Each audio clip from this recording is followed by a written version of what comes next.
What is up, guys? Talking with Tonka, episode 22, special Philly edition this week. We got special co-host DJ Sat One. What's up, y'all? 1 2 1 2. What up? And then we got graffiti artist Rame in the building. What's good? What's up, Philly? What's up? So check it out. So we're calling this Philly edition because we got a Philly DJ, OG DJ, Philly DJ, graffiti artist Sat One, and we got another Philly OG graffiti artist Rame. What's up? Let's start this convo. So how do y'all know each other? I guess through graffiti, and I guess when IG first started, me and Rame started connecting on IG, and that's kind of like where our friendship started. You know what I mean? Okay. And to be specific, I remember the first day I met him. Oh, really? I was working at Known Studios. Remember that set? Yeah. I interviewed him. We knew of each other. Oh, yes. But yes. See, well, we talked before on the internet and what have you. But the first time we ever kind of like connected in person, yes. It's correct. funny how the internet brings people together, right? Oh, yeah. Good and bad. Yeah, literally. It's funny because let's just say over the pandemic, right? Like I was DJing on Twitch as you were as well with Electric Playground. That shit was fun. Yeah, so like I was connecting with people that I haven't seen in a minute from like across the country, like Audio One, and then I was meeting DJs in Florida, Texas, like all over the place. I'm sorry, was that? Oh, you're watching IG Live. I was like, what is that? I was like, am I getting feedback? So it's funny that now I have relationships with DJs in other states because of, unfortunately the pandemic, but because of the internet, right? And it's funny how like you guys are from Philly and you met on the internet. Yeah, well, Philly's a big place. Yeah, but it's not that big. But you know what's funny? It kind of is, though. Compared to other cities, it is a big. We're just used to it. Yeah. But it is a big city. You're talking about the surrounding boroughs. Yeah. You got to count all that. Like, for sure. But I always came across that since back Evolutions. Yeah. I always would come across them at different events. Yeah. And I always knew of them because, to those that don't know, one of the first videos I seen with graffiti was done by Sat. Oh, really? What video was Jazzy Jeff, Okay. Bismarck Keys, Slick Rick. Yeah. He did all of that. So I knew about Sat when I was trying to get, when I was first coming up. I always knew he was an OG. Then I knew about his music career. And like you said, through the internet, I reached out to him. I was like, look, I'm doing a podcast. At the time, my podcast went global in 3 months. This was before podcasts were a thing where people were making money off streaming. Yeah. And I just did it for the love. My homie Known, shout out Known Records, he had a studio. So I'm sitting there doing like a lot of artist development, production, and I'm watching him one day interview Danny Garcia, dudes like Freeway, Cassidy. Damn. Oh yeah, Known was the one that threw a celebrity basketball game and had like all the Philly rappers. Damn. He's been around for a while. He's an engineer and a rapper, but he's been connected with a lot of Philly great talent. Damn. And he let me do it. He said, Rame, I love your passion, do it. He didn't know how big it was gonna be. Yeah. And I started reaching out to the ones that I knew that I wanted to have on there. Yeah. Reached out to Sat. And the shit went global in 3 months, man. I'll tell the people what the name of the podcast was. Oh, it was Graph Life Radio 215. Damn, I like that. Yeah. It's funny how like names of things just kind of falls into place. Like I think I was messing around on Twitch one day and I was like, I don't want to DJ on here all the time. Like I just want to like talk about sneakers, talk about, hip hop and whatever. And my buddy was like, yo, call it Talkin with Tonka. I was like, oh shit. That's a dope name. Right. It just kind of fell into place, kind of like how yours fell into place. You know what I mean? So it's funny and like how we all get our names too, right? Because like someone named me Tonka. Like I was breakdancing before I was anything, right? So I was graffiti writing and I was breakdancing, right? I kept falling out of this one move at Shampoo nightclub. I think on Sundays. On Sundays. Yeah. So they had the weirdo nights. Yeah. What are you trying to say? I'm a weirdo? No. They yes. You know what I mean? Yeah. I think it was like I went in there one time with one of my friends. It was like a Friday night. Yeah. And when I looked around, this was back in the 90s. Tonka was breakdancing. Yeah. I was like, oh no, I gotta go. Yeah. But Sunday nights was hip hop. Yeah. So I think it was Soho was DJing. I think it was Soho anyway. But I kept falling out of this move, and my buddy was like, "Yeah, you're indestructible like a Tonka truck," because I always said it didn't hurt, and then boom. Oh damn! Stuck. I didn't know that's where you got your name from. Yeah. All right, word. Okay. Yeah. So then I started writing it too, obviously, But in high school, I forget. I think I wrote Slicks in high school, like SLIX. Okay. Slicks. Yeah. We used to. It was actually. I think I told you this story. My buddy got caught when we were in high school. So his parents built a shed in the backyard, and we used to hit that all the time, and that's what So I he would have practiced. to go out there and tag in the streets. We still talk about Great support. parents. Yeah, we still did though. He used to work at a U-Haul, and and there was a freighter next door where they freshly paint these like chemical freighters, and we would go hit them after he was done at like late night. So it didn't really help, but it actually just helped us practice. You know what I mean? That was our practice point. So I know my friends named me. Sat, how did you get your name? Well, it basically is my mother's initials who passed away of cancer. So Susan Ann Thorpe. Yeah. So I did not know that. Yeah. So that's where Sat comes from. Little pay homage to my mother. Yeah, that's what's up, man. Yeah. Yeah, I love that. Oh, I thought I told you that. Yeah. No, I should have asked you that on the last one. Yeah. So that's kind of like where it comes from. Damn, I did not know that. And one, if everybody wants to know where one really comes from, that's a graffiti term. Like one, actually, it was KRS-One who originally kind of made that famous, and that's why we put one after our name, because we're the first with that name. That's why you put one after. Right. So we're going to come back to that, because I actually have a question about that, because I used to write something after my names and I never knew where it came from. So we're going to see that. So where did you get your name from, Rame? Oh man, my name. Growing up, man, I was inspired by the RAs. Rakim being one of my biggest influences. Rakim. Yeah. And Rame. It was always like, Raymond. It was kind of short from Raymond. Okay. And I remember before that, I was writing KX. Okay. That was like my first KMD name, KAEX. And then just, at that time, I was still developing my hands. Because one thing about KMD is you couldn't write KMD unless you was ready to write at a certain level. Okay. Like we had a crew called TMH. Okay. Which that's the crew that Agua started at. That he will groom you into being a KMD writer. That's why everybody in KMD, he was militant, man. Rakim was militant with graffiti, man. He had a map in his room and he would highlights every spot that he wanted to write at just to go all city. Like the dude was mad militant. They gave him $1.3 million fine when they ran up in his house and found like $500 cans of spray paint. He was going to Home Depot taking 40, 50 cans of spray paint, like hitting them constantly. So he was like really living that life. And you know, all the young guys around him, I gravitated towards that, and he was the one that started to give us hands. But basically, like the RAs, I always wanted a name with a RA. Yeah, and of course, other writers that just influenced me with the tall hands and just with them prints. Yeah. So from KX, I started writing Rame. You know what? I got a question. So for people who don't understand graffiti, break down like the importance of Philadelphia and graffiti, like like how we're the first city to actually have graffiti in it, like in the first writer that give them little history lessons of what graffiti is. And a lot of people don't understand what people just look at it as as destruction, but it's bigger than that. Yes, it definitely is because, it's first of all, let's go back to hip hop. Yeah. Hip hop has influenced the world. Facts. Like I'm talking about, you could go to Germany, you could go to Australia, China, anywhere you go, hip hop influences the masses. So let's get back into hip hop. What's the first element of hip hop? Graffiti. And then the microphone, then the breakdancing. Graffiti. Yeah. Well, the microphone was the last thing. Oh, really? Yeah, because it was like the graffiti dudes was writing, right? Oh, that makes sense. Then they started hanging at warehouses. Yeah. So then Kool Herc comes with the tables. Yeah. Now the B-boys is doing their thing. Yep. And shit was getting so crazy, they needed somebody to control the crowd. So yeah. I'm trying to remember the B-boy barbecue recycle sign where it had it. You was right, though. You just said it. So by graffiti being the first element, right? Yeah. And it being started in Philly, because history is history. Yes, the culture has went all over the world, and New York were the ones that actually took the subway shit to a whole other level. Yeah. Like they influenced the world because we were just doing tags. Yeah. It was all about tags. Spell was going to New York. It was a couple dudes going to New York getting influenced, coming back and doing pieces. Yeah. But it was all about tagging. Like that was the essence of it. Yeah. So once it got to New York, then of course, hip hop was birthed with the music, so that went all over the world. Yeah. So, but the importance of Philly is that this is where that culture was started, and words the Cornbread always said is that before him, it was dudes that always wrote like in gangs. Like if you was part of a gang, you would write 15th Street. If he was part of a gang, he would write Vatos Locos. That always been around. Just like hieroglyphics. Yeah. That always been around since the Egyptian times.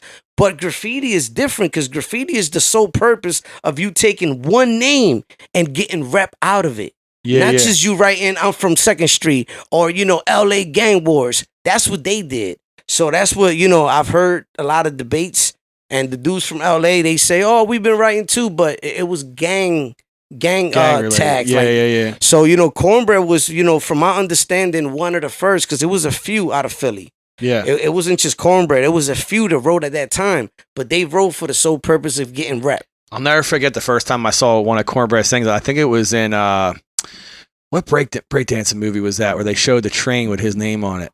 You know what I'm talking about?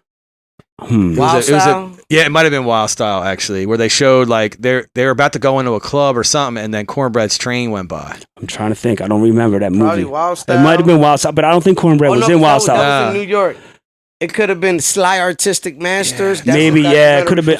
But I don't remember that. But yeah, I'm sure it was definitely like a breaking movie or something to do with like history of b-boying or something. And I saw it and I was like, oh snap! I was like, I mean, it's a mainstream movie and you seeing his name, that was really dope. So just to circle back real quick, why one was important after a name.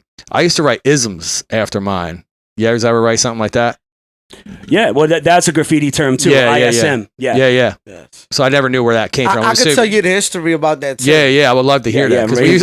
Reem got the book. And, and this is why I know the history. I got a good friend of mine. His name is Lucky Amol.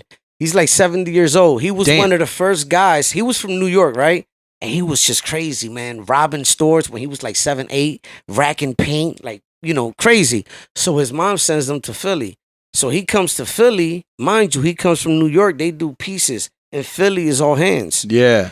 But when he came here, he brought a friend of his named Eek, and he was the first one. He gave Eek the ism, and then Catism took, used the ism, made it popular because Catism is, who he is. Yeah. But a lot of people don't know that the ism came from Easky. Damn, I didn't even know that. Yeah, I know. Damn, that's dope. I'm dropping. I know. Yeah.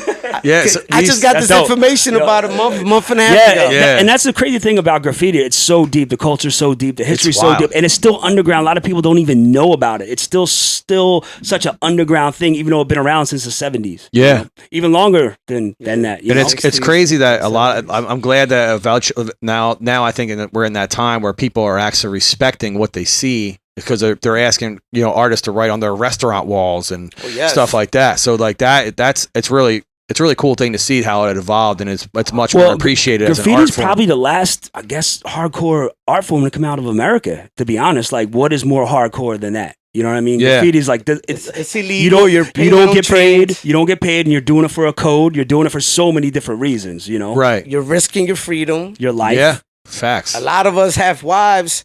We got kids. Yeah. People don't understand. Leaving at 11 o'clock at night to go bomb to 6 in the morning. It's a lot of things that come with that. I had a lot of situations with females, man, that, they would think I'm out there cheating, and they just couldn't understand how this is a culture that I'm a part of. Right. You know what I'm saying? It's kind of like you're going to your job.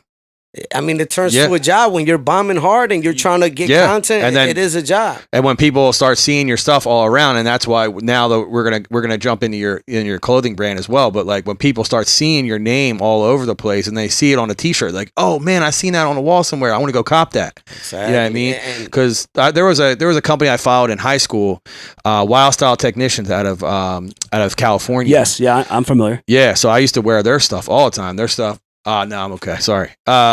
So I would rep their stuff hard because their pieces on their shirts were unreal, and they were done by real writers. Yeah, you know exactly. what I mean. And that authentic stuff. Who was some of the artists that was doing some of their stuff? I'm gonna be honest. You can remember? I haven't wore their stuff in years. They're still around though. They still around because like they run with like Tribal streetwear. And stuff Tribal like that. was a West Coast brand, so like Risk and cats like that, all the OGs from the West Coast, Hex and writers like that were doing them shirts like Tribal.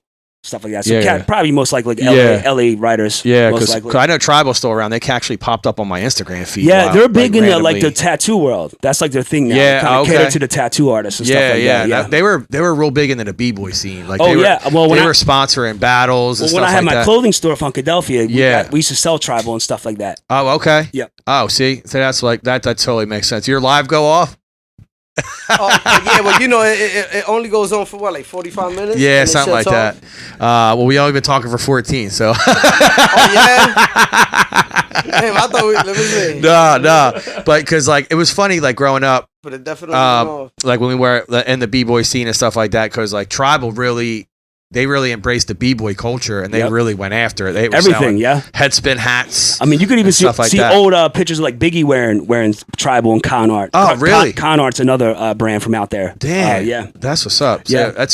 it's good that it's like, you know, that stuff like that is still around, and I think it's because people are respecting graffiti and that art so much now. You know what I mean? It's like, I'm glad that it's still around. You know what I mean? Starting to become mainstream. It's like it's being more accepted. And a lot of the stores, to be honest, man, it's like they rather have a mural that looks urban, it attracts more people, than to actually pay $30,000 to get a professional, you know, mural arts type of mural. Yeah. And, you know, clothing, a lot of the clothing companies are doing it. And, you know, it all goes back to hip hop, man. Hip hop has took over the world, and graffiti now is starting to be at that main platform, and people are starting to understand it now. Yeah. Before they looked at it as vandalism, but now it's like they're understanding the mural side. But also, I think also people that are in charge now and running corporations and stuff, like they grew up into it. They know all about it. You know what I mean? I feel like that's the key of why you see more of it. And plus street art, even though street art and graffiti are a little different, not the kind of the same thing. Maybe we could touch on that also. But I feel like street art is now becoming popular. People like, you know, they want like a famous painting of a street artist in their store or what have you that might cost like $100,000 or whatever. Yeah. But that all comes from graffiti culture, you know? Right, exactly. So let's dive into where you got started, Rame. Like how'd you get started in art in general? All right. I got started, man. I was probably about 11, 12 years old. How old are you now? I'm 42. Okay. When I got started, I remember, to tell you my whole story, I was born in New Brunswick. Okay. And my father was a musician, so we was out here. I was born here, but we went back to Puerto Rico. Okay. When I went to Puerto Rico, I didn't come back till I was 9. So in Puerto Rico, I seen the whole evolution of the reggaeton culture, the DJ Playeros, the Daddy Yankees, like when they started. You know, like all the old ones. Remember that guy that used to be like, "Tu pum pum, mami, the general." So I fell in love with the Spanish hip hop. Yeah. Yeah, right. Was back in the days. Wish my girl was here. She probably know exactly what you're talking about. So DJ Playero was like one of the biggest DJs. He the one to put out like, you know, the Nicky Jams, the Daddy Yankees, the Tegos, all the ones that we hear. Yeah. Piña Records. So I was already influenced by the hip hop in Puerto Rico. Mm-hmm. So when I came to Philly, I was 9. Mind you, I didn't know how to speak English.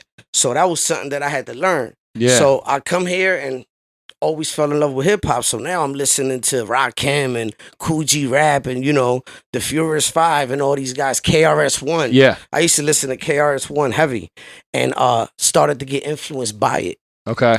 But I'll tell you the truth. What influenced me to want to be a graffiti writer was Philly. Yeah. Was driving by and I would see these tags and they were like characters to me. It's like I see your stamp, but I don't know what you look like. That's why I really didn't even like meeting writers, because I rather it be mysterious. Yeah. So I would look at these tags and I would just wonder, like, who the fuck is putting their name in these walls? Yeah. And it just caught my attention. Then me going to middle school, I would get on a train. Now I'm seeing King Care, big ass straight letters, silver and black. They would take up the whole roof. Mm.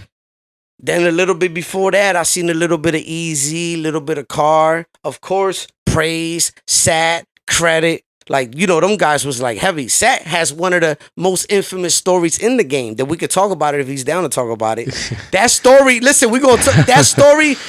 He's the only one that got away. Listen, I don't know. Infamous story. We gotta look at the limitations on that one. Nah, that was like 30 years ago. That was like 30 years ago. Statute of limitations is gone. I don't know. No, that was like 30 years ago. We can talk about that. Okay, all right. But getting back to this, so you know, I was just so influenced by hip hop, Rakim, and all these guys that I started to write. You know, without being part of a crew, like I just started to write on my own. Yeah, and.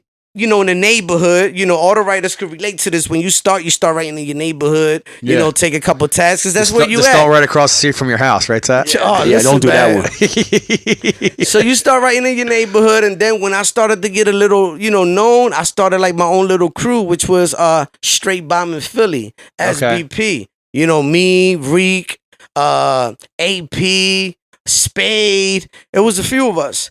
but none of them had hands. I was the only one that had a hand. So I would have to get on Spade's shoulder and throw everybody up because he was the big fat dude. You know what I mean? So it became a time that now I started to take it serious because now I'm getting into hip hop. Now Ian Clementine was some of my homies out there that they bought a DJ equipment and they was out there. They were called Next Level at that time. They had a whole bunch of artists. Some of them was like part of Ice City too, with Freeway, Face Money. You know, they used to come up there back in the days.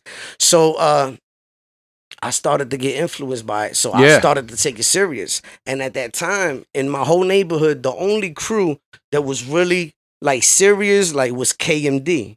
So this is when they were like first starting out. So could you break down what KMD is? Like the name. KMD. Thank you, Seth. KMD stands for Causing Mad Destruction. Keep Making Dollars. Rakan's favorite, Kiss My Dick. You know what I'm saying? And a whole bunch of other ones. But KMD was, you know, it was a graffiti crew. The Rakan started out of Edison. And but we also was like the biggest weed corner around Kensington. Okay. So we wasn't your regular graffiti dudes. We was dudes that hustled every day and also just happened to write graffiti. Yeah. And we was all serious about it, man. Like, you know, we used to sit up in Rakan's room and he would pass books and, you know, we would come up with styles and it was like steel sharpen steel. We would listen to Wu-Tang and we would watch Faces of Death. That's how we started to name all our crew, all our wickets. You know, the Centipede style, the Water Technique, the Poison Clan. Yeah. And then from, of course, influenced by the music, KMD Killer Army. That's from Wu-Tang's Young Boys. So it's like we soaked that Wu-Tang stuff in and the Faces of Death, we applied that in graffiti and we took over the city. Like we would go to every meeting and we go in 20, 30, 40 writers deep. And everybody had a great hand. Like you couldn't even get in KMD unless Rakan gave you the approval. And some of us stood in TMH for 2-3 years until we elevated. Damn. Yeah. Damn. Listen, I tell people, look what I'm doing now. And I was one of the worst writers in KMD. I was just a goon that had heart. And I was part of the team before I started writing. Damn. Okay. Damn. So I had to step it up when I got all these dudes that are great. Because now I'm very competitive. So it's like these dudes around me, Sizer, Empire, Rakan, Kane, Agua, Brew, Note, Nemo, Meek, Desar. These dudes was all fucking good at what they did. So I'm just soaking it all in. And I'm like, you know what? I got to take it serious. Yeah. And, you know, I didn't take it serious at first. But when I came home in 2009, nobody from KMD was really writing. So that's when I threw it on my back and brought it back out. And look what that's I'm doing what's up. now. Yeah, you're blowing up. I see your stuff everywhere. What's crazy is, so to bring this to graffiti, to DJing is, because, you know, I come from that world, you know, and then becoming a DJ and, you know, your face is on flyers and what have you. My whole thing was I didn't really want people to know what I look like. I just like to put all the work behind the name. It's still to this day, it's weird for me to be on flyers and all that stuff because I'm more about the name and the work behind it. You know, it's not me pointing or any of that stuff or singing in the camera. It was always about, you know, the skill level. And I still have that code. And now it's really interesting to see, like, it's almost the opposite now in DJing. It's really not about the skill. It's about the, you know, the flossy style. Yep. You know, and that's, you know, it's always been, you know me, it's always been a struggle. Yeah. You know, Now it's like a smoke and mirrors. Yeah, it's more of that than anything. So, you know, it's sometimes that's why I always would bump heads with certain cats, because I still carry that code with me to this day. Yeah. It's funny when you see these people out there. This probably goes in the graffiti world as well. It's like, because I'm coming from a DJ standpoint where it's like you see these kids and, like I said, smoke and mirrors. They're pretending like they're doing these big things, but they're going to do these gigs for free just so they can play in another state when they're not even getting paid to do that. So they're putting money out of your own pocket. So do you see that in the graffiti world? Nah, you wouldn't get away with that. Yeah, that's the whole thing. There's rules. You know, there's rules there, and you wouldn't be able to get far if you played that game. You know? What I mean? Yeah. So, Rand, you ever run into anything like that? People faking the funk and just saying, "Oh yeah, man." I mean, all the time, man. And to be honest, man, that's what kind of made me start doing things in galleries. Okay. and starting to take real graffiti, because like I would see some of these guys that, you know, we know what lane it is. Like if you're a street artist, that's what you are. You know what, Ray, speak on the difference between street art and a graffiti artist. You know what I mean? Yeah. I'm gonna break that down. Yeah. So what made me want to get into the galleries was, all right, us graffiti writers, like, you know, we put a lot in the line to build the name that we have built. Like, you know, like I said, you're risking your freedom. There's a lot of Yeah. shit you do when you're writing at 4 a.m. in the middle of fucking Badlands. So it's like we, you know, this is our culture. So by me seeing guys that wasn't graffiti writers, right, get into these galleries and start calling themselves graffiti writers, it was like a disrespect to me. Yeah. It's like, come on, my dude, you're not a graffiti writer. You street artists, when they do like stencils, when they do, you know, like faces on murals, which is still they're still talented. Yeah. But it's like calling you, it's like if you're a producer, Right. DJ, but they're calling you an engineer. No, like, Yeah, no, yeah, listen, yeah. there's a difference between Oh, engineering. There's you know a what I mean? big difference. So it's yeah. a big difference. So when I started to see this, I didn't speak about it, but what I did was I said, well, you know what? Since I'm already respected by all of the guys that do that, I'm going to start taking my stuff to the galleries. Because no matter what, you're always going to recognize the real and the fake when Yeah. you're in them rooms. And you'll be able to see, I think, just by the talent level as well. You can see the street in people when they go mainstream. You can still kind of see their street. Yeah, street. you never lose that edge. Yeah, you know. yeah. So that's when I was like, you know what? I want to start selling some stuff. And then I had a couple homies of mine that there are street artists, and you know they hustle their asses off, and you know they're fucking taking paintings to this gallery, taking paintings to that gallery, like they're all over with it. So like Snap was one of the street artists that influenced me. He's like, yo, Rame, let's do this collab, let's do this. He's selling that one for 700, selling that one for 600, and I'm like, yo, like there's money in this. So I'm the type that if I gotta evolve with it, I'm gonna do it because that's what I'm chasing right now. Because it's not about the rep for me no more. Because the game is already fucked up. You got young bulls that write over their writers. You got Yeah. people that don't respect real graffiti. You got dudes that are not graffiti writers saying they're graffiti writers just because they're doing interviews and shit. So the game is kind of fucked up. So all I wanted to do was get into these galleries, but keep it real. And what I mean by that is I'm selling rain pieces. I'm not going to start doing cartoons just to sell in galleries. I want to do what the dudes in New York are doing to influence me. When you go to a show, T-Kid, he's not selling fucking characters. He's selling T-Kid pieces on trains. And us in Philly, we don't have a graffiti museum. And this is where graffiti started. Yeah. Florida has a city, the Art Basel. Yeah. Oh, yeah. The biggest Yeah. event of the world. Yeah. So it's like it's like, for example, me and NM were talking, and them stuck up for me. All the big platforms been posting my videos because I've been getting a lot of views. So Bombing Signs posted one, and it was a wicked. This is our traditional hand style. A dude from LA went on there, you know, oh, Philly shit is whack or whatever. And NM, out of everybody, NM jumped on there because they know Shout out to NM. NM. Shout out to NM. He jumped on there and was like, yo, like, y'all don't even know, like, this shit is our traditional hand. And, you know, but, you know, people start going back and forth, and I don't like that because I get mad, and you can't even see the motherfucker. It's through a phone. Yeah. And when I looked at him, he had 42 followers. I'm like, listen, man, I'm Listen, not you bum. like, yeah, you're like, dude, like, get the fuck out of here. Your So, grandma's following you. but it's sad that some yeah, shout out to the bum from LA. Yeah. So it's like, it's a shame to see that. So Yeah. I was like, you know what, man? I'm gonna start doing these events. You know what I mean? Because I'm connected with a lot of people. I fuck with everybody. My best friends are legends. So I'm like, you know what? I'm going to just start doing these events, and I'm going to create this platform where I can have collectors come and buy our art every month, but graffiti. I love that, man. That's what's up. what I want to bring to the game. And shout out to Club Canine. Since day one, they opened the doors for me.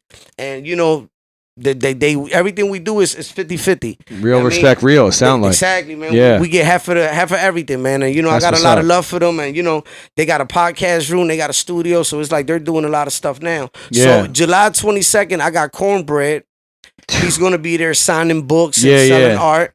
I got Pre, which you know, Pre, a lot of people never even met Pre. Yeah. He's, you know, he never really did these things, but he's like a freight trained kid.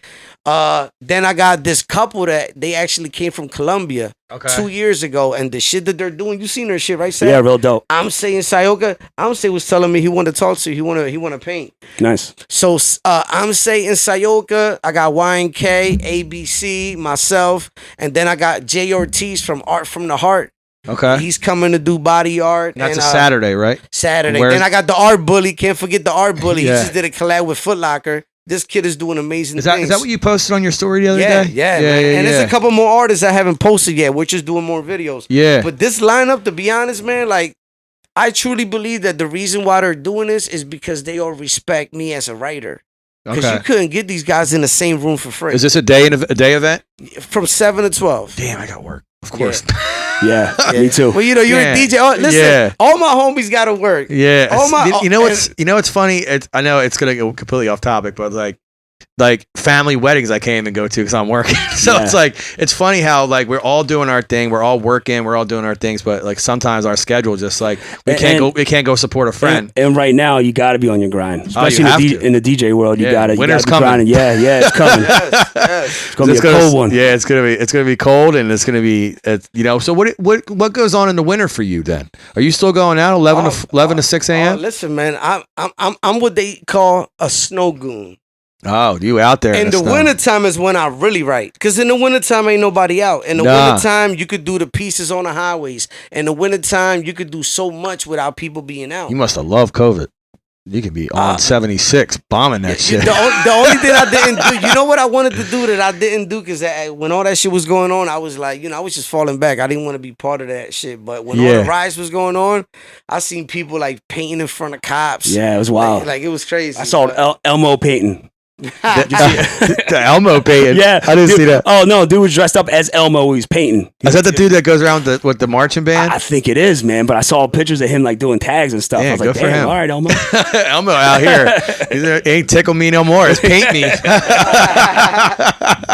Damn, that's what's up. So I'm gonna try to stop by that, John, because like I don't work until 9:30. I might be able to slide for like an hour. Yeah, there's a lot of cool stuff going on in Philadelphia, people. If you want to connect with some real underground art, even underground music, it's not always in front of your face. You got to look for it. I'm gonna drop it all the information to Rame's event in the description. If you're on Apple Podcasts or Spotify, make sure you click more info on the description, and I will put the name, the date, the time.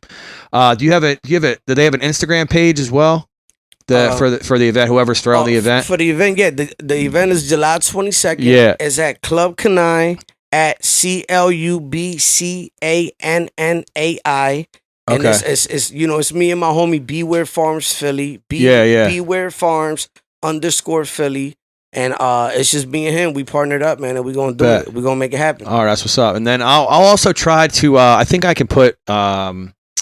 I think only on Spotify I can do it. I can put the album art for the actual podcast. Yeah, I think itself. You can do that. Yeah, I can do a second one. I'll put your flyer on there as well. I can give you the links too. We got the early bird tickets right now for $15. They will be going up.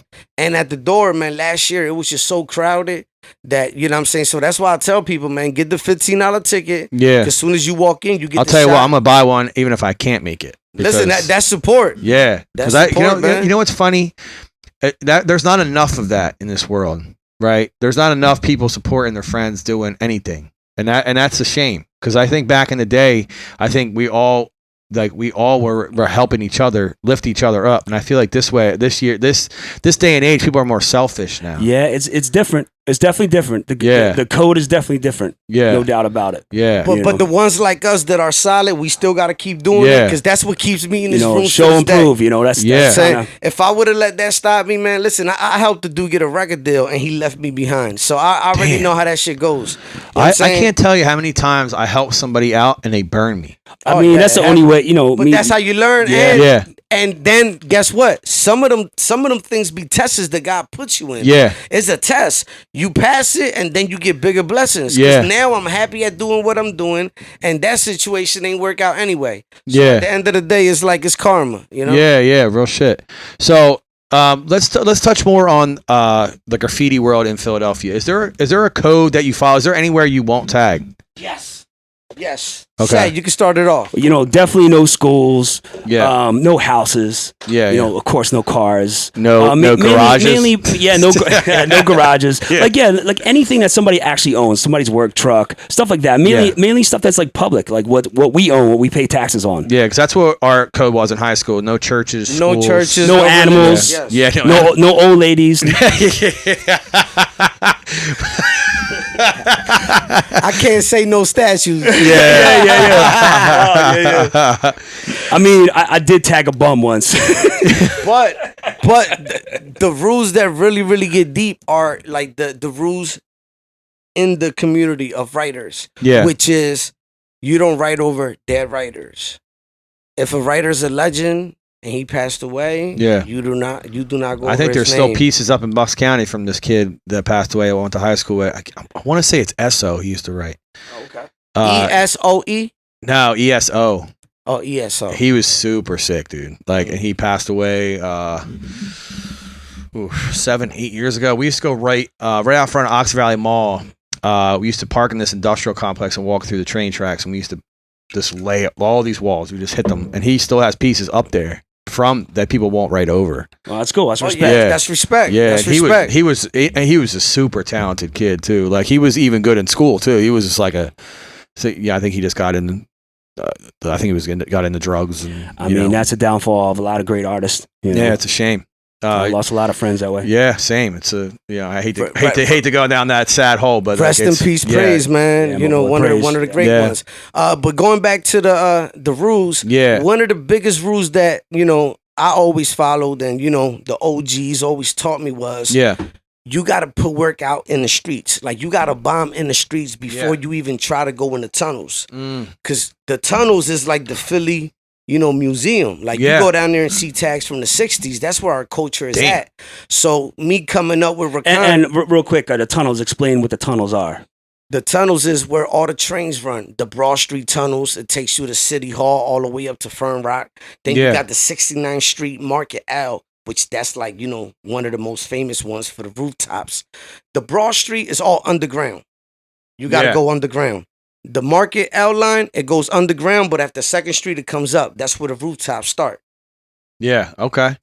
So, I guess like I didn't grow. I grew up in Philly. Then we moved to the suburbs. My dad had this, those vans back in the day had like the VCRs and TVs in them and shit. Yes. Like, so we had one of those vans, right? You're probably playing Thriller, making a Thriller in it. Yeah, I was playing Nintendo in that drum. It got stolen 3 times out front of our house in Port Richmond. And he moved us to Bucks County, and that's obviously where I was introduced to graffiti. So like out there, it was a little different because there was nowhere else to write but like train tracks and stuff like that. Like there wasn't like down in Philly where there's like big brick walls out front of like a warehouse or something like that. They just didn't exist. Yes, it's not. So like our thing was like the train spots was kind of like where we hit all the time. That's what you got all down here, man. Yeah, right out front of the crib. It's crazy, right? Where you live, Tonka. That was one of the first spots I used to paint. The R6 line. Yeah, we got to come out here one night and yes. I'll show you the spot that you can see from 76. The first week I moved here,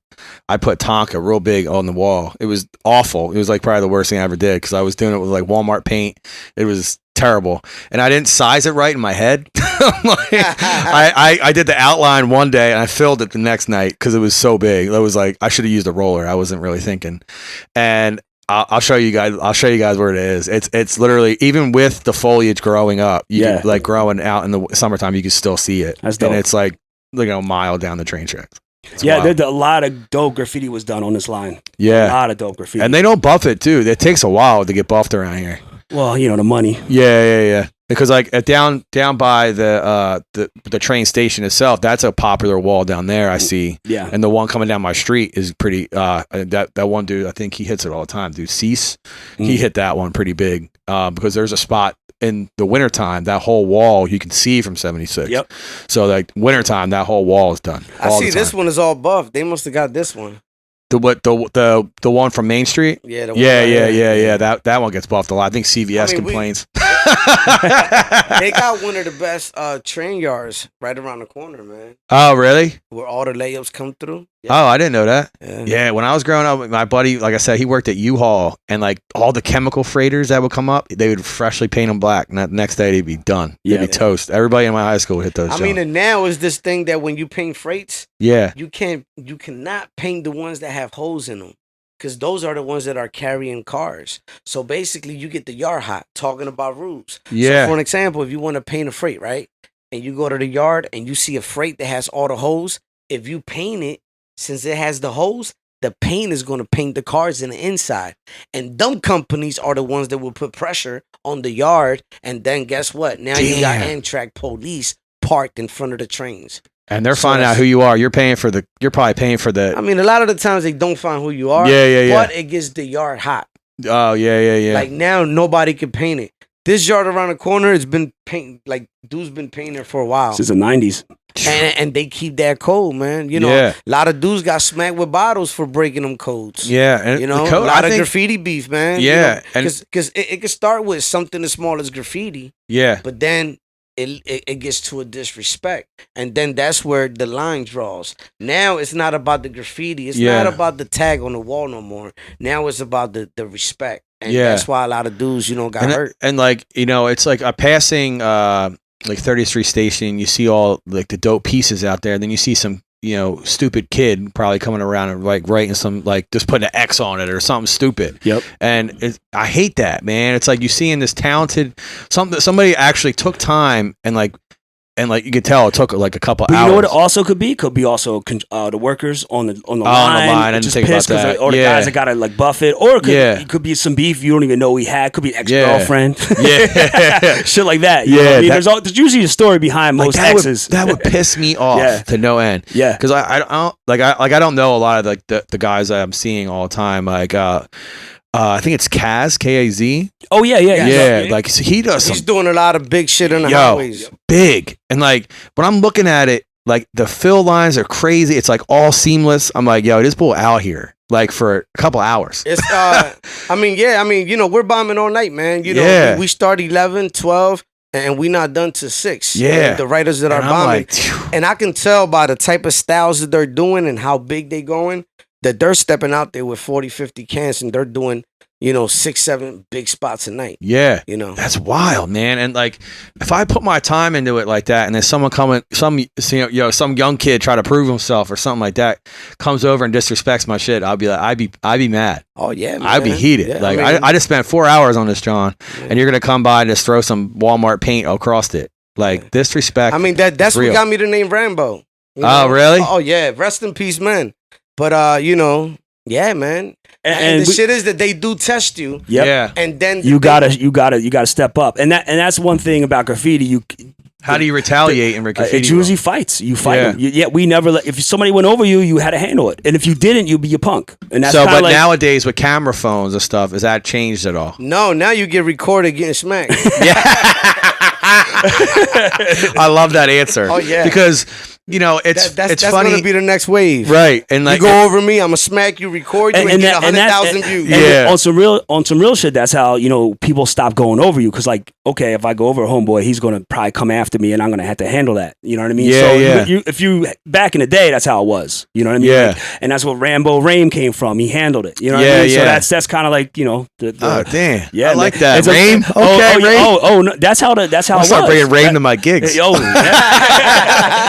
I was telling this because that was on the last. You were on 20, right? Episode 21, yes. 20 or 21, and I was talking about this kid was in the nightclub holding his phone up to his head with the request, right? And I'm like, this kid is just bothering me all night, doing the same shit, having his friends do it, and I was like, I'm afraid to smack a kid in the club just because I'm afraid someone's gonna get on the recording. You can't do that. Yeah. I'm just afraid I'm gonna get smacked. You know what's funny? You can't do that with anybody that's in the club or anywhere. Right. You're affecting everything. Right. You're putting everything on the line. So it's a few guys that I didn't smack. Right. Yeah. Because of my brother. Sat. Listen. Yo, how many times? Listen, me and I'm like, Rame, don't do it. Listen. Rame, don't do it. Yeah. Yo, this was my weekend with Sat for like 5-6 years. Nodo, Vespers, Mashulu, Concourse. I'm talking about Thursdays down, Thursday, Friday, Saturdays. I was with Sat for like 4 or 5 years straight. And to be honest, it was a lot of guys that I was ready to smack. And on the strength for him, I wouldn't do it because, like you said, it goes back to the business. Yeah. You know, it fucks up with your bookings and all of that. Right. So are you worried about that? Like retaliating against someone like that? And is that going to affect your brand? Like when you're trying to sell your clothes and stuff? To be honest, man, at the beginning, it fucked up a lot of shit because, mind you, before I started selling clothes, before I started doing galleries or even canvases, yeah, you know, I was a street dude, you know what I'm saying, that started to write graffiti. Yeah. Now, graffiti beef comes. I had a lot of graffiti beef, and, you know, a lot of them turned out ugly, like ugly. So at the beginning, it was hard for me to even paint at like events. Yeah. Because a few events that I went to, you know, fights broke out and niggas got fucked up. So a lot of the guys was like, you know, they knew that I'm a good dude. They knew me, but they knew that, you know, every time Rain comes to a meeting, since he got a lot of beef, somebody tries to check him, he winds up smacking somebody with a bottle. Or he smacks somebody with a baton. Or he smacks somebody with this. So a lot of lot of smacking. A lot of smacking, and people know. Sound like Rick James up in there. Listen, man. Yo, it was over 5 or 6 graffiti meetings that I had fights with, and I didn't start not one. And a lot of them guys I'm cool with. I'm not trying to bring nothing up. But I'm telling you that when it came to the galleries, they were scared. They were like, no, we know of Rame. So it was hard for me. It only took for me to prove that was the past. Yeah. And, you know, everything I'm talking about was 15 years ago. So once people started to get around me again and started to realize that, you know, damn, no, like Rame ain't really like that. This shit must have, you hear stuff, but you don't really hear the real. You only hear, oh, he got hit with a bottle. But you don't hear he try to choke a girl and dude stuck up for the girl. Or you it's always funny. You don't hear why it happened. You only hear that it happened. Yep. Mm-hmm. That's another thing that, you know, that we see, I guess, in both worlds, right? In the DJ game and in the graffiti game. And that was hard for me because, like, that's what I come from. And even to this day, I clench my fist. And I'm better than ever. I just kind of, like, laugh at shit anymore. I don't even get mad. That's what you told me, yeah. You have to. You have to, especially in our world. And the places we play, they're going to sue us, hands down. They're going to sue. We're going to lose our jobs. And nobody likes that dude that causes trouble. No. And then there goes our bookings and what have you. You know? said it already. Winter's coming. Exactly. And, you know, you get older, you have better patience. Yeah. I think I got worse as I got older. Because like I'm gonna be 40 now, and these 21-year-olds with these damn phones, man. You know what though? You got to look at it's. But one thing, Tonka, it's a culture to them. Yeah, you got to understand that the EDM guys made that popular. Now they're like, you know, it's almost like unless the venue tells them not to do it, they're going to keep doing it. I actually recently talked to a girl about this and she got so offended. I was like, hey, you know, could you stop putting the phone in my face? I wasn't even done setting up the turntables yet. And I was like, listen, and I was like, listen, that's really rude when you do that. And she was like, it was because I said that to her, she got really tense and her whole party left. I was like, wow, I even said it to her nicely. Yeah, and she still took offense. So this generation gets offended very fast. Yes. I noticed that. So even when you talk nice to them, it's because it's and then what? And at that point, we're like, I gotta learn how to ignore that because I'm not gonna win that battle. Neither are you. Yeah. You know what I mean? And that's what it's this new generation that's coming up. It's the instant gratification that they're used to. So when they get put down, it's like nope. Nope, I don't like that. You know, and they instantly try to retaliate in some way.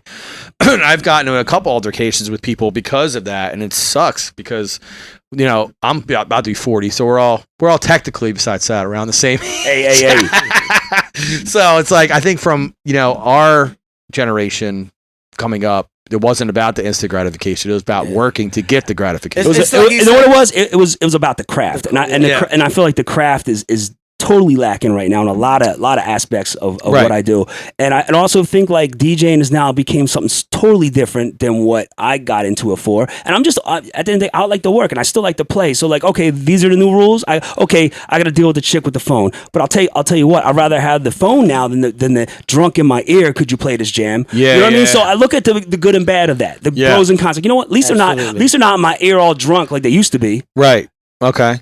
You know, so I'm learning to do, I think so, it's one of the things you just got to learn how to deal with it. I'm going to try to spin this into a graffiti question. Mm-hmm. Is there anything you won't draw if someone requested it for you to do? I mean, there's not a lot of things that I can draw. Like I don't, I don't do portraits. Like I just do graffiti. Yeah, I understand that, but is there like so I've seen a lot of your stuff. Any letter, like any name. So there's nothing you won't touch letter wise. So you don't do characters or nothing like that. You just characters like hip hop characters. Yeah. If I really have to, because now to be honest, it's not too hard. Yeah. But no, I'm not known for. I was never even known for being a piecer. Right. I'm really known for my hand styles and being I a bomber. I sent you that picture out front of Stateside. You crushed that, John. No, but you what and happened- Sev did that, John. that was just a throw up. And Yeah. that was just like a regular simple throw up. Yeah, that was dope, though. What happened with Yeah. the pieces was me being around Kame, me being around dudes that actually even sat that piece good.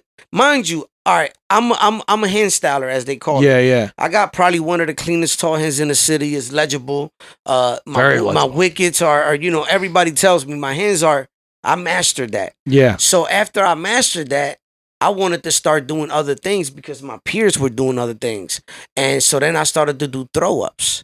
Then I started to do straight letters. Right. And now I just started to be able to do pieces, but I'm still not doing burners. Yeah. Or you know what I mean? But I'm let's- evolving little by little. So I think my terminology from the Bucks County world and yours is a little different. So let's explain to the people what each one is, because Okay.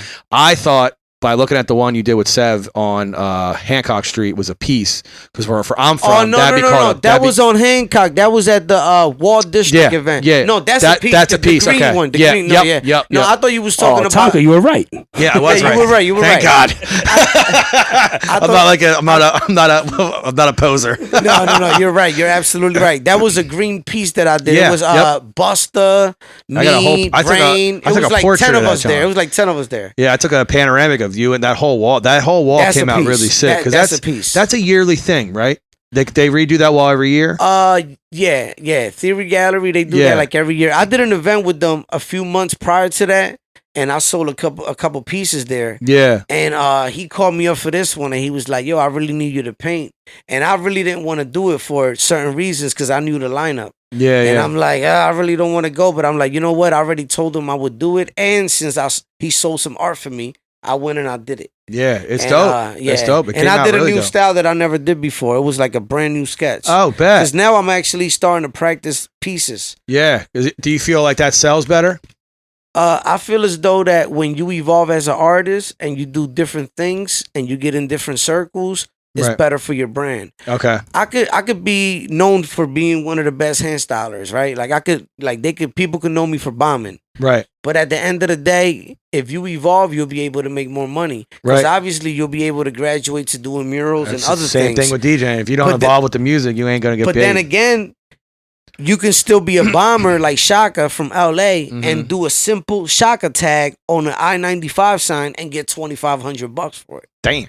But that's because he's a hard bomber. Yeah. So what I'm trying to do is, I'm trying to do that. I'm trying to master handwriting and bombing so I could just do a Rame on the sign and sell it. But also, I want to do pieces too. Okay. I want to try to do what other writers that influenced me didn't do, Okay. respectfully. Right. Because I got a lot of love for all the ones that influenced me. That's what's You up. know, the Yeah. Cadisms, the Racons, Yeah. the Bozas. They all influenced me in hand styling. Yeah. Now I'm trying to evolve into something else, which is Gotcha. piecing. Okay. So Which guys like Sat. between you and Spell. Sat, if you guys can describe to the audience through words what each of the terms that you just described were, how would you do it? So like bombing, tagging, wickeds, pieces, throw ups. Because like throw ups where I come from are like more like a bubble letter, like quick Yes. bubble letter with a shadow. I'm gonna let him explain the whole piecing things, the Okay. burners, pieces, straights, Yeah. and I'm gonna explain the hand styles. Okay. It all started with the hand styles, right? So you got your script hands, Yeah. gangster hands. Yeah. That's the stuff that they did back in the days, like the gangster hands. Okay. Then you got the stiff hands that I do that they're called stiff hands because it's like real tight, real It's real straight. lines. Yep. No It's like runs. really no shit. straight. Yep. Then you got your tall hands, which are the ones that you write skinny and tall, Right. which is the tall print. Yeah. Those are the ones that I'll do 15 feet tall. Yeah. Yeah. Then you got the top to bottoms, which is like a pre-wicket. A top to bottom is when it looks like a wicket, but it doesn't have clutches. It's just like the one that I did that I wrote Big Flex on the I-95. Yeah, that one's huge. That's a top to bottom. That one. I just saw that the other day. I was like, oh shit. That's like 15 feet high, man. I've been doing them all over the city. That one passed 100,000 views already too. Damn. Yeah. Oh, I gotta tell you what Instagram did, but back to then you got the wickets, which is the ones that you add a lot of clutches on each letter. So it's like only the graffiti writers can kind of read it. So clutches, real quick, are the squiggle, right? The squiggles, like the little add-ons that you add on every letter, and you have to add them on each letter the same way. Yeah. So it matches. Yes. And Sat, my brother, break down the pieces and the throws. Well, throw-ups are like a bubble letter. Yeah. And straight letters are just basically letters that straight with, you can read them. You know, there's different styles. You can kind of flex them different ways, but there's no attachments to the lettering. It's just letters. Okay. And piecing is basically a camouflage. You're camouflaging the letters, and it's so almost to like, but doing it in a very stylistic way, and like, you know, you're putting 3D, you're making it like look kind of like it's popping out the wall. You can get more funkier with colors and stuff arrows like that. Yeah, it's mainly like a collage. People, I heard people who don't understand it. It looks like a maze, what have you. But the whole idea is that, you know, it's mainly read by other graffiti writers. Right. It's like almost its own language. It's funny. Itself. It's funny you say that because like I'll show somebody something. They'll be like, "What does that say?" I'm like, so I show it to them to start from the middle and work their way out, right? You kind of start in the middle, you find out. So like we'll just say Rame, for instance, right? So you have like the half circle and the R. So you see that right away because it's in the middle, the middle of the A, and then you see the little triangles in the M, and then like the top, you know, the E. So you start from the middle and you work your way out, and then it's like, oh, now I understand. That was actually I never heard anybody do that before. That's kind of dope. Yeah. I like the way he broke that down. Yeah, it's kind of dope. Okay. Because that's how I used to read the wild style stuff, because like their stuff was wild, like arrows and everything going every which way. Yep. And like that's how I learned, is like I started from the middle and worked my way out. And the key to that is having your own style with that. Yeah. You know, and another thing in graffiti, another code, another rule is no biting allowed. You can't copy. Being influenced and have cadence is a whole other story. Two different things, but like biting, no biting. Yeah. You get called out for it, you're called a toy, and you'll never get respected. Right. You know? Okay. And that's where, you know, the game is lacking right now, because a lot of writers are not doing that. I mean, a lot of writers, you know, they definitely are biting. Can you tell? I mean, even dudes are doing something now that growing up, man, I seen people get fucked up for. Yeah. I see dudes writing other dudes' names. Oh, wow. Legendary writers. Without permission and stuff like that. Just writing other dudes' names, man. Like, and you know, it's like, if you want to be part of this, man, you got to be original. You know what I'm saying? Yeah. Because this culture is all about the form. Yeah. So you you tell the difference when someone throws something up that they were influenced or they biting off somebody? Can you tell? Oh, instantly. Yeah. Definitely. Yeah. Okay. I see cats bite my stuff, and I'm like, damn. Like, all right. And you know what's crazy? His stuff is hard. They can bite it, but they can't duplicate it. Like the way Sat as his colors, his color schemes, his designs, and his letter structure, it can't be duplicated. Yeah. It just can't. He's one of the very few in Philly that I can say that their style is original. Yeah. It doesn't look like nobody else. And like I said earlier, I can see Seth do a canvas and do any name, and I know his letters. And to take the DJing, that's kind of how I approach DJing. You know what I mean? Okay. I always try to be original. One at us. Yeah, I mean everything. Even though everybody does certain cuts, but I know for a fact that I did certain cuts before. I'm not the type of dude to say, "Yo, I started that, I did that," but I know I kind of did that first, and I have it on tape. You know what I mean? You know what's funny? What's crazy about DJing is you can't be like graffiti, because a lot of people get caught up in their emotions and shit like that. So it's like it's a little different than that, you know. Right. But you know, that's how I always approach DJing, and I still do it. And I notice what kids are doing now. Like, all right, I want to do the opposite of that. You know, that's kind of like what I'm at now, especially with the music changing and everything. I'm constantly kind of trying to think of a new way of doing this. You know. Now, so, go ahead, Ray. I got a question I want to ask you, Sat. How did graffiti play a part in your DJ career? Did it help you? Did it get you in rooms that you would have never got in? Fun fact about Philly, most of the early DJs like Cosmo, Kenny Mees, they were all graffiti writers. You know what I mean? Like that was kind of the thing. If back in the day, especially when hip hop was first hit Philly, you did it all. You were breaking, you were writing graffiti, you were DJing, and what you do is like, what was I the best at? And you would stick with that. MCing, which I wasn't good at. at all. I did try Let it. me find out. You did spit bars before? Yo, I did. Yeah. Oh, where are those tapes? Yo, Where are those tapes? actually, I still have my rap name was Kidnap. Oh shit! Kidnap. Set one, the kidnapper. The Kidnap. You're never living that down. Yo, Kidnap. But, I can't wait to call you that. Yeah, in front actually, I of don't think I told anybody that story. But anyway, so, but like that's how I got into the DJing through my graffiti friends. Yeah. You know, basically, Kenny Yeah. Means is a big part of that. Cosmo Baker's a big part of that. You know. Yeah. I just saw Cosmo for the first time in a while at that Scratch Bastard event. Yeah. I was like, damn, I haven't seen him. Oof. Since B-Boy Barbecue days. He's still doing it. Yeah, and it's so refreshing to see. So do you find that, Rame, in the graffiti game, you find like the old heads that are still around doing it? Oh yeah, man, I love it, man. I love seeing old heads taking tags, man. I love to see old heads doing art shows. Yeah. And because it's like in the hip hop culture, man. It's like, when you see Cool G Rap performing, when you see, Wu-Tang and Nas on tour. It's Yeah. like, to us that really did this shit for the culture, like those are the guys that we look up to.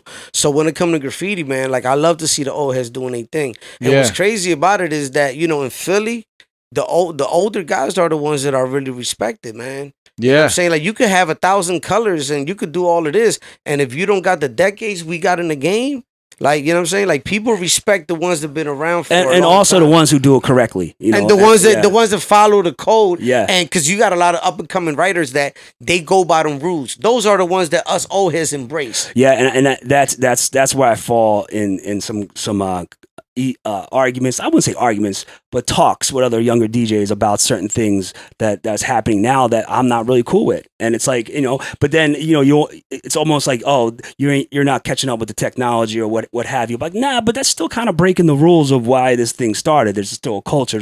It's a craft to a lot of us. It's like a religion to a lot of us, myself Yes. included. Yes, it is. Yeah. So I feel like that's where the graffiti mind and the DJ clashes, and I got to learn how to turn one off and keep, Because they're so used to the graffiti. yeah, and mind. was, for a long time DJs were following that code, and then for whatever reason everything started falling off track. I think once technology came into play and made it very easier for cats to DJ. Where Yeah. graffiti is like, you can't fake the funk with graffiti. You got a can in your hand. So- there's guys who use stencils, but you could see that. I'm really glad you brought up technology. How has technology changed the graffiti game? I mean, if anything, it made it more. I guess the spray paint's better. They make more colors. The caps are cleaner. A lot of cool stuff, like shit we wish we had then. The iPad. The iPad. The iPad is awesome. So that hasn't stopped on that Listen, iPad. Look at that, John. Listen, you could take a tag and that becomes a logo. Yeah. And all that is graffiti brushes. Yeah. Yeah. You know what I'm saying? Yeah. We out here. When you're done, that's going right up on Yeah, the yeah, gram. yeah. That's going right up on the gram. So how has technology changed graffiti for you, Rain? Well, for me, man, technology, like I said, the iPad, I'm able to do things on iPad. I'm able to make designs to sell for clothing. I'm able to, just do things easier now. Better spray paint, like you said, better caps. It doesn't drip. So, of course, you know what I'm saying? The only thing that I don't agree with is the AI technology. I seen a guy post this up that it was like a robot taking tags, like on paper. And I said, AI would never be able to walk the streets and tag on a wall. So, of course, AI might be able to do names and all that. But, they're not going to be able to do what we do. Yeah. But at the end of the day, I bet you they'll be doing shirts. I bet you AI will be doing, like, designers. I don't think graphic designers are going to be really around too much because AI is going to be doing all that shit. Yeah, it's wild, man. That AI, that chat CBT, I mean, whatever. the music. How about the music? I'll tell you Yeah. what. It's if you use it as a tool, because it's not going anywhere. It's just gonna, It's the future. and that's at the end of the day, you gotta like figure out a way for it to work for you, and that's the way I look at all Right. technology. I think technology, when it's either going to help us or help us. It can't really hurt us in any way. Well, no, I think what it can do is eliminate a culture. It can make. So it can hurt us. Yes, I eliminate think jobs. so. Yeah, Eliminate a lot of jobs. a lot of creative jobs. Yeah. Yeah, that's actually a good way to look But at it. here's the thing: the human element is not that's something special, and that's a God gift. And I feel like that's one thing they'll never be able to duplicate. Right. But it might just keep everybody on their toes and be more original and more creative. How to beat the damn thing. Do you think Exactly. that's why a lot of these things come up? Is so It makes us as a culture and everything come out stronger. There's 'cause we something try to beat it. It's almost alien-like the way this technology is like advancing so fast. Yeah. You know, we're just catching up to the iPhone, and now that this Yeah. is coming out. So You know, and it's like, who's putting this out? Right. You So know? do you think that we should use that as a tool to make ourselves better? Oh yes, of course you got to Well, use it. how to make you better? Not like make you sound like something you're not. Okay. You know what I mean? Like my whole thing is that I don't like it when it's used as like a crutch, or like it hides what you really sound like, or like I don't like like if anything, just give you ideas and like maybe advance what you do. Right. Put an advancement to it, but Right. not like take over. And let it do it. Or like I want to cut like Jazzy Jeff, and it does it for you. Yeah, they know. You know what I mean? Like that's Bad what I'm money. saying. Like I hope that's not doing that. I mean, but think about No, it. they How did far, it. how much Look. further away are we? Got the sync Yeah. buttons. How much further are we going to go with that? I You know love what that. I mean? I loved It's what just you right said. around the corner. I loved what you said in our group chat about we're in a group chat for this one company we work for, and I'm with Sat on the sync button stuff. Like I mean, at the end of the day, I understand it. I get it. I get it too, but it's But because my whole thing is, of what do these- you sound like it with it off? Thank you.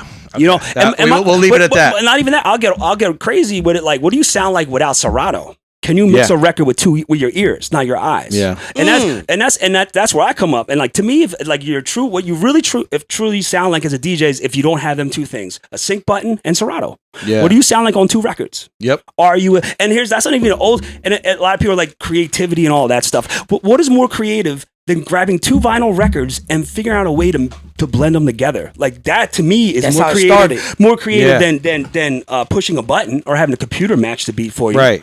So I mean, at the end of the day, how much easier does it need to be for everybody? And I think that this is something where technology kind of hurt the culture a it little made bit. everybody able to DJ. Right. Straight up. Yeah. It sucks because No, it doesn't suck. It just because you know what?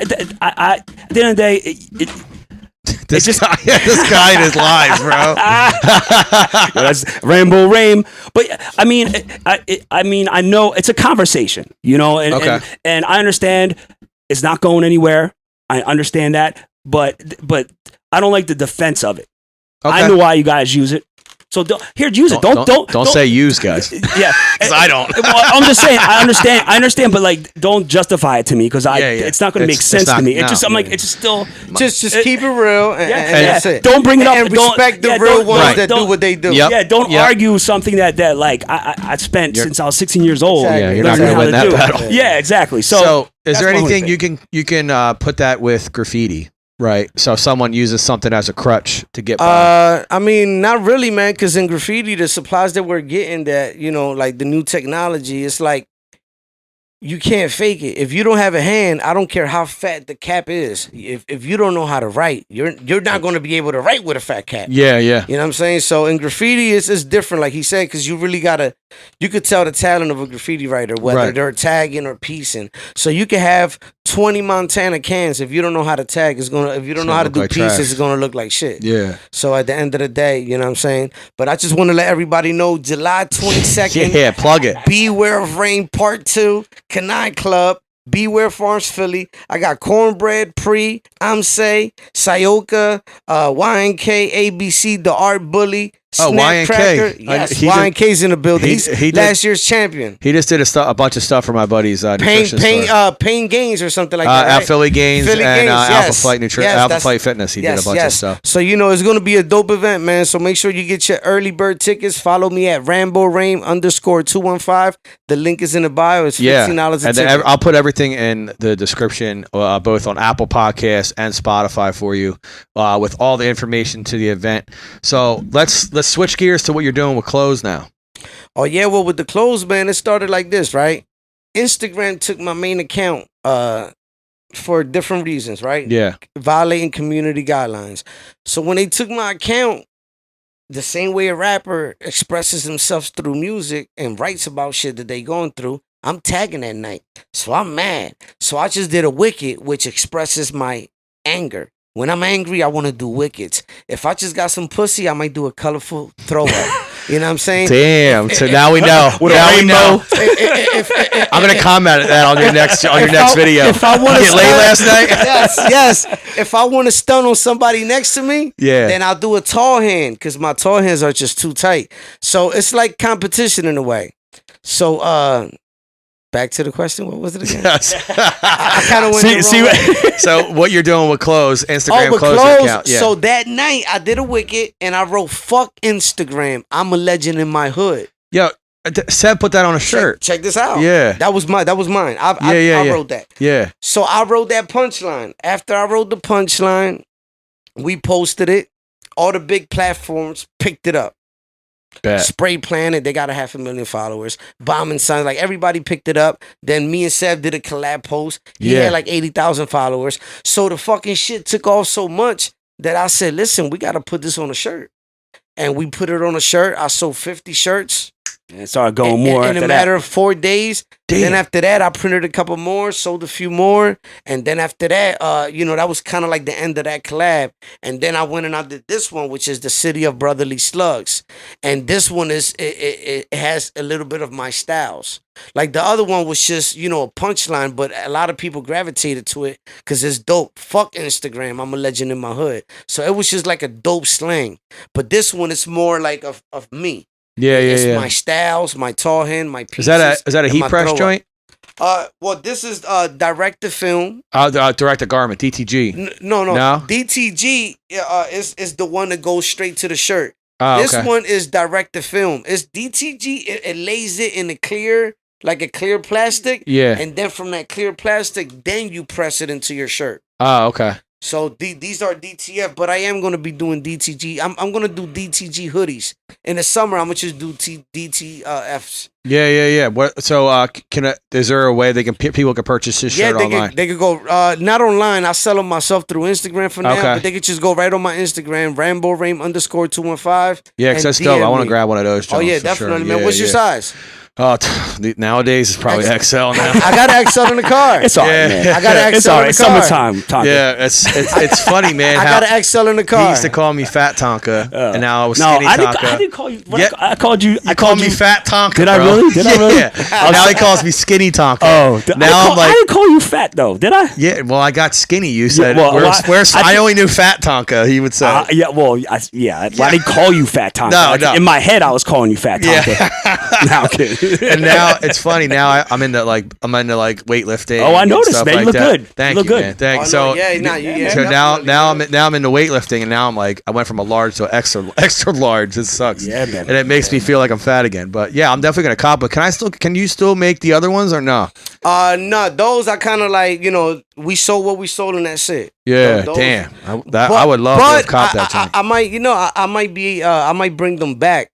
But Yeah. to bring them back, I got to start doing DTG because DTF, the way that shirt is, the letters like DTF, it just won't look right. So It doesn't mean down the fuck, by the way. Everybody. Nah, DTG. But them shirts, man, I might bring them back because a lot of people are asking me. Yeah, they were dope, dude. Yeah, They were dope. yeah. I didn't put two and two together when I saw them, to be honest with you, Yeah. because I don't know y'all's relationship and stuff like that, but I know that you guys were friends and you guys made that shirt. It was a collab. Yeah. No, definitely 100%. It was a collab. I did it. I wrote it myself. We didn't.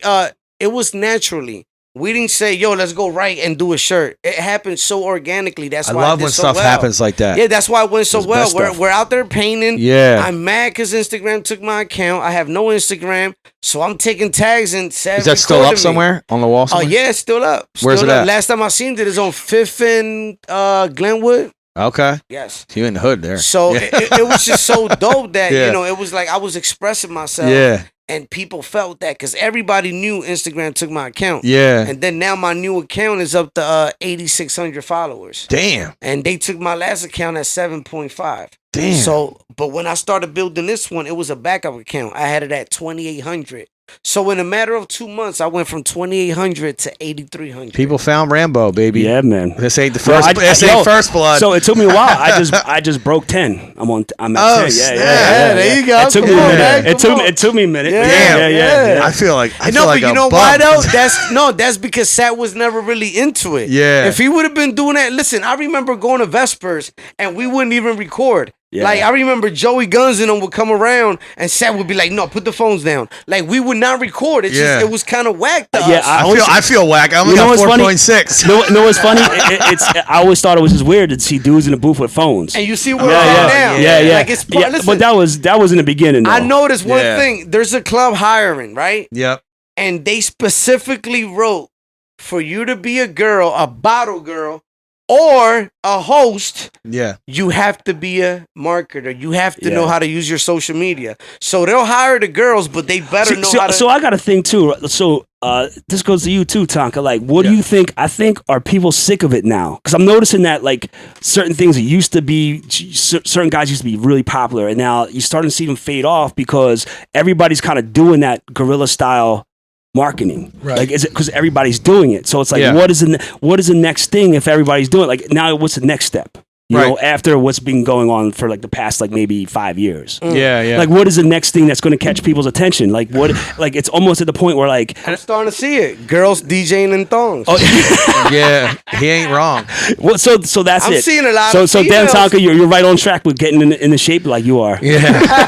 You know what's funny? Direct said I'm more marketable now. Yeah. Oh yeah. oh, Direct's gonna put a thong on your ass in Yeah. Vegas. Put you right in Dre's Beach Club. Yeah. So when I first met Direct, I was with Sat. Shout out this, to Direct. Yeah, we did this West Coast tour. I did this West Coast tour with Sat. He introduced me to Direct. I was fat then, and then Fat Tonka. Yeah, Fat Tonka. And then I lost weight. I lost like 60 pounds, and he's like, "Oh, you're marketable now. Bring you to Vegas." Oh yeah, no, but Sounds like Direct. You turned all your shit into muscle. man. Yeah, well, it's back. That's actually good. Yeah, thank you. Gain man. weight and Yeah. turned it into muscle. Yeah. I just it's get better skinny. than building. Yeah, Sat likes to run. No Sat's a sugar runner. free I'm a Red runner. Bull. Yeah, I love that sugar free. And he only drinks sugar-free Red Bull. Yeah, so yeah. he's good. So- watching my figure. So, all right. So, where do we see Rame in 5 years? Oh man, in 5 years, man, I just hope to be traveling, using the music to get me into different cities to bomb, keep doing art shows, and I want to try to take this art show on the road. You know, Okay. The more you bomb in different cities, the bigger your brand gets. So I definitely want to start traveling and use the music to help me get into different Here's a cities. question: Yeah. if you could name 3 cities you want to go to in the next 5 years, what would they be? California. I haven't bombed in California. Houston. Oh, okay. Why Houston? Because there's a couple guys down there that Oh, I okay. talk to, and Okay. they're big into the freights, and like a lot, it's not too much tags down there. Yeah, yeah, yeah. So I want to go to cities where I can stand out. Okay. You know what I'm saying? It's That like makes sense. like when I went to Vegas, man, I remember I posted it, and no lie, man, like 15, 20 minutes later, like at least 4 or 5 cars pulled up. Writers that follow me. So it's like when you leave Philly and you're known for being a Philly hand style writer, Yeah. you get more love out there. It's like Okay. because it's rare to them. Yeah. Here in Philly, everybody sees the hands. When you take them out of your city, is when you really are embraced. All right. Third city, Florida, Florida. Where any Pacific? because of the art vessel. Oh, okay. So Miami. Miami. Yeah, yeah. Yeah. So Sat, next 5 years. Next 5 years, still doing this. Probably less DJing and more production and more art stuff. During the pandemic, I started a lot of projects that I want to finish, and I think that let me think about like what I haven't done yet and what I Okay. want to kind of retouch and go back to. you know? Okay. All right. So this is a segment that I stopped doing, but now since you guys are all part of the culture, favorite sneaker of all time. Talking to them, make sure you're talking to them like this is a very important moment. The Jordan 11s, man. The Yeah. Concourse, man. And the I got the reason 2011 pair and the 2018 pair. I see you got them all. Yeah. And the reason why they're my favorite is because in high school, I remember I had to hustle to buy them. I wanted them so bad. And, my mom wouldn't buy them for me. Yeah. So I got so mad that I went on the block and I sold drugs and I bought them. Yeah. So it always kind of like I always remember them sneakers because they were like the first sneakers I bought.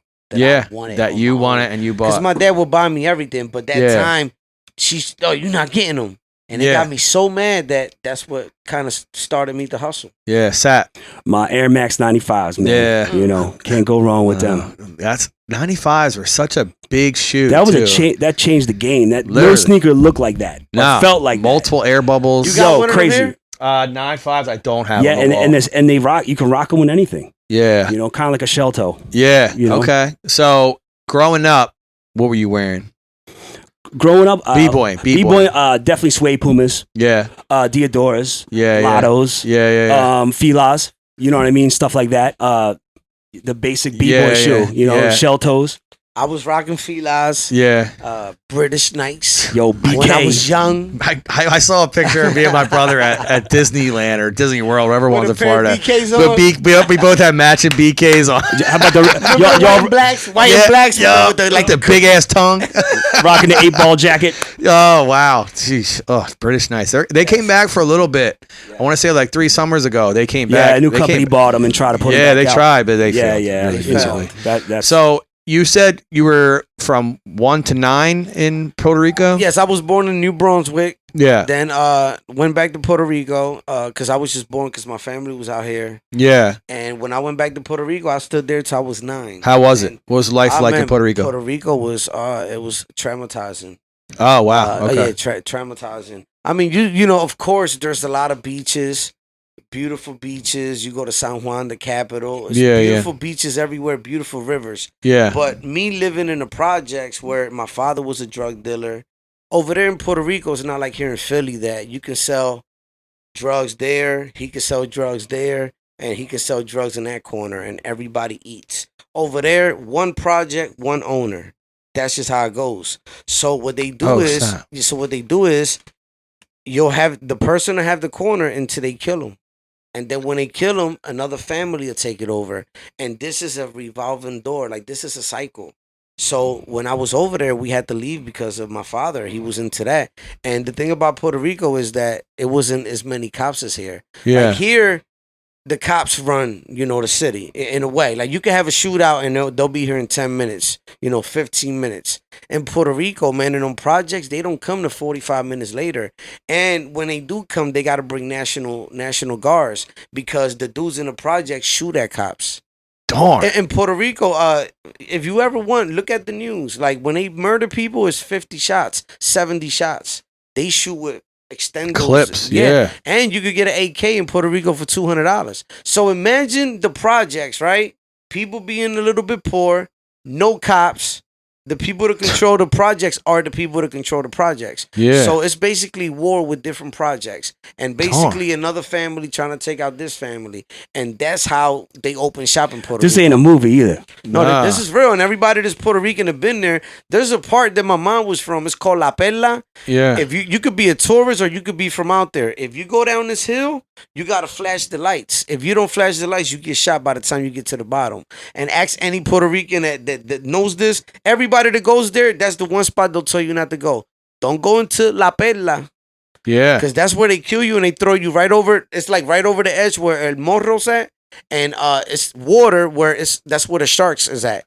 So they kill you and throw you right over the water and they will never find you because the sharks will eat you. Darn. And this is facts. Have you been back since? I went back to visit a few times. I still got cousins over there. But nah, you know what I'm saying? Once I got over here, man, it's very different. Yeah. Over there in Puerto Rico, you could live, Yeah. but you would have to just work and do the right thing. You can't go to Puerto Rico and think you're going to sell drugs. Do you think those years kind of molded you into? Yeah, a lot of post-traumatic stress disorder. Yeah. You know what I'm saying? I mean, one time, man, it was a shootout. This was like the week before my mom was like, I'm done, and left my dad and straight got on the plane and came over here. Where in Puerto Rico, we had like metal windows. Everything is metal, which you go like this. You crank it open. Yeah. Yeah. That all the projects got metal windows. And another project invaded our project. They were trying to kill my dad. So the building that we was at, it was 3 apartments and 3 apartments. We had to throw our bed mattresses onto the windows because they were shooting at our building for like 15, 20 minutes. Damn. Just like standing in front of the building, just shooting at our building. Traumatizing is the wrong word. Yes. I don't even know. I don't even know how to describe that. Holy shit. Yeah, it was crazy over there, man. That's why when I hear people say stories about how bad Puerto Rico is, like, I know because I lived there. Damn, I'm sorry you had to experience that, man. Damn. Of course, now as the years go by, I'm pretty sure things change a little bit. But I'm pretty sure things change a little bit as times go by. But back in the 80s, man, it was really rough out there. Darn. Yeah. I can't even relate to anything. We're close to that. But I'm glad you're here. I'm glad you're with us and expressing your art throughout the city because we're thankful. We're happy to have you here. Yeah, man, definitely, man. Listen, I'm thankful I'm over here. Yeah, shit. Have you ever been to Puerto Rico, Seth? No. One of the places I always wanted to visit, but never. Yeah. Yeah. Most of my traveling was with Jeff. So if he didn't go there, I Where's the coolest place you've been with Jeff? Wow. I would say probably like Japan, China. You been to Japan? Oh yeah, and Oh, China snap. a couple times. Yeah, man. What's that like? It's like you feel like you went on to another planet. Yeah. Yeah, Mm. Japan was really crazy because they're so ahead technology. Like, wise, like it was insane. It was just like the That's stuff you would someplace I see would now. love to go. Yeah, like all the flat screens that I didn't even see yet was there. They were Damn. way ahead of the game with that. Yeah. I mean, they make all of that Yeah, stuff. that's what I'm Yeah, saying. Yeah, yeah, that's what I yeah. mean. It was like Times Square on steroids. Damn. Back Do in, you have like, a bucket list place to bomb? Bucket list. That I would like to bomb. Yeah, bucket list. That's something that's like so far out there. To be honest, I would love the White House? I would love. No. Yeah. Not a false flag. To be honest, man, I would love to bomb in Paris. That'd be sick. Paris is dope. I've been there. And it's because Paris, they Yeah. love the culture and it's so grimy much. in Paris. Yeah. They Dope just way love- possible. Yeah. And they love Philly graffiti, man. Like overseas, man, they respect us in another level. And what's funny you say that because b-boy culture is the same way. And DJ Yes. culture. Yeah, Everything. yeah. They took everything America, all the dope shit we created, and they kept it. They kept all the it. dope shit and kind of threw away the bad. Even artists. Yeah. Like where you think Coogee Rap and all these older guys are getting booked Yeah, at yeah. overseas. Yeah. They're still yeah. It's Yes. crazy how they cherish and embrace something that we throw away. Exactly. Yeah. You know, it's kind of Because crazy. it moves on in these states. Yeah, well, it's all about money. Because money is really what. Exactly. what But over fuels- there, they're more for the they're culture. the culture, and they're more educated on So that. You know, this is I respect that. to spin it your way. Bucket list place to DJ man. because you've done it. You probably Not to done a lot sound of- to sound arrogant, but I kind of played. I kind of did that earlier on. Like I wanted to do Vegas. Like every place I kind of wanted to play, I did already. That DJing for me now is more of a personal thing. You know, Okay. my goals are not to sound arrogant, but like I kind of did that 10 years ago. Like Okay. I did all that stuff. I mean, I took you with Yeah, me. You know yeah. what I mean? So Yeah, like I was there. I kind of know what that is. And How about Dubai? Dubai would be dope. Yeah. Dubai. I mean, That's it would- where the money's at. I think if Yeah. I do it, I want to do it again, and maybe with what I'm working on now, that maybe I can So you're DJing for one of your performers or something Your artist, I or mean. something Or an artist, artist or yeah. something. Yes, Yes. do it in a different way, not playing pop records. Or Yeah. whatever. You know what I Basically, mean? that. DJing Do- for the do- artists that you're so- producing for. doing your passion Yes. with an Yes. artist. I'd Yes. say that's Well, where it separates. Well, see, Yeah. that's one thing I did learn from Jeff when I was touring with him, because that's what he was doing, because they wanted to see him be him. You know what I mean? And when I was doing the Vegas and doing all of my goals to play in New York and all these big clubs, I was playing that stuff. You know what I mean? I was playing pop music, and it was like a different thing. I was there in it for a different reason, if you know what I mean. Yeah. I would like to travel again, but for me. the right For that reason, Yes, yes. Kind of reintroduce myself in a Love different that way. answer. Yeah. Great answer. Yeah. Yes, great answer. Because So- it's like instead of DJing the DJ, you want to do it for your movement, which Yes, should be yeah. your artist and the music that you produce. It took me a while to get there, And you know, that's what we gonna but do. now at my age, that's where I'm at with it. I love that answer. Great answer. So I figure it's a good time to wrap it up, right? Word so, up. But let's plug the show one more time, your art show one more time. Get out the notes. Where are they? Let's get it. July 22nd. The only time Rame had his phone down. Yeah. I know, right? July 22nd from 7 till what? All right, this is July 22nd, Saturday, from 7 to 12. Shout out Beware Farms. Shout out Club Kanai. I got the legendary, the world's first writer, Cornbread the Legend. I got the Freight King Pre. I got Amse and Sayoka, which is, a couple. Yeah. Myself, YNK, ABC. I got Snapcracker. I got Jay Ortiz doing the body art. I got the Art Bully and Bass Tats. So, Nice. we got live DJ. We got cannabis vendors. We got free Kiki Vodka. And shit. and also that day, I forgot it. I'm premiering it right now. That day, I'm doing my first episode for my new podcast called The Art of Bombing. Bet. We're filming it in the back in a podcast room with Cornbread the Legend. So that's going to Word. be the first episode That's on awesome. my new podcast. That's awesome. So I'm putting a little bit of everything. And another one. And my magazine comes out that day. I forgot to say that. I'm dropping a snap. magazine. I might have to all copy about and Rambo paste this Rain. towards the Yes, beginning of the episode. Yeah, shout out to Graph World Magazine. They did a whole bunch of issues, and this is the first issue that's going to be all about one writer. And it's going to be about my it's a long interview, and also they're going to have tags from like the 90s to the 2023s. So people are going to be able to see my hands when they were done, when I couldn't write. Yeah. Like they're going to be The able to see evolution. my whole evolution. Love Nice, that, man. nice, That's fucking nice. sick. So I'm going to put a link in the description for the tickets, your Instagram pages. I'm going to use your cover art for the show as the cover art for this episode. I think it only comes out on Spotify, though. It comes up on people's screens, but I'll have that up. I'll put it in the Instagram post as well, along with the Instagram story to help promote. Sat, you said you were thinking about bringing the clothing line back out. Yeah, man. Do you have an Instagram for that?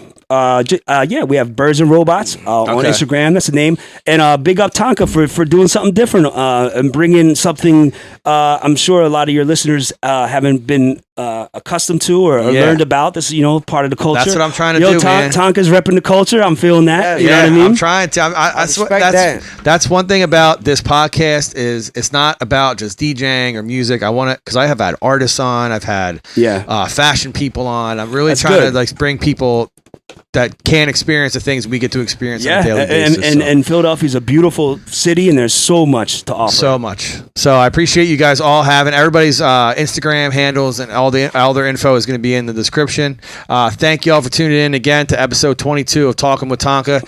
This episode will air at 8 p.m. Thursday the 13th. Make sure you guys check it out. Make sure you follow my guys. Make sure you buy a ticket for July 22nd. It's only $15, man. It's only Link in my $15. bio. Rambo_Rame_215, man. Shout out Tonka, man. I appreciate you. Yeah, man. no doubt, guys. You guys have a good one. I'll see you next week. Peace. Peace.